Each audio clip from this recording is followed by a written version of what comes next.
Did last night have any effect on the race? Let's bring in 538's editor-in-chief, Nate Silver. Nate, thanks for joining us. So what's the data showing that you're looking at? You've partnered with Ipsos to poll voters before and after the debate. What do you know? So voters actually rated both candidates' performances favorably, but Kamala Harris is a bit more so. We also asked them about policy. They said they preferred Harris's policy views to Pence's. However, this did not affect perceptions at the top of the ticket. So Donald Trump and Joe Biden, people's voting intentions were unchanged from before the debate.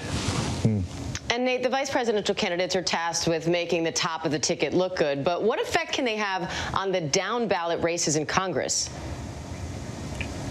Probably not a lot. I mean, there's a lot going on in the campaign. I think the VP debate is not one of the 5 or 10 things that we'll remember at the end of the campaign. With that said, you saw both candidates kind of playing to their respective bases. For Joe Biden, the strategy is very often about actually persuasion. He's doing well among independent voters, for example. So with Kamala Harris, it may be more about trying to remind the base, hey, Joe Biden's going to do all the things that the base is going to like. People like her more kind of partisan approach. Sometimes the base does, and so it's more about getting your turnout up. And Nate, you're looking at movement in the polls. What's driving this right now? I mean, the president is still contagious with this coronavirus. What is that doing to the race? So we have so much news happening at once, it's hard to say for sure. What we know is that since the first presidential debate, that Biden has gone from being about 7 points ahead to almost 10 points ahead in the average national poll.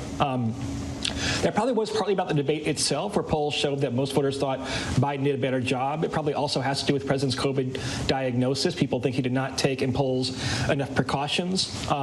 So not a lot is going right for the president right now. We should say, sometimes you have bounces that tend to tighten down the stretch run. A bounce is not necessarily a new permanent state of affairs, but the president is lucky the election is not being held today. All right. Nate Silver from 538. Thanks. And remember, the election is just 27 days away now. You can find out how to vote in your state at 538.com.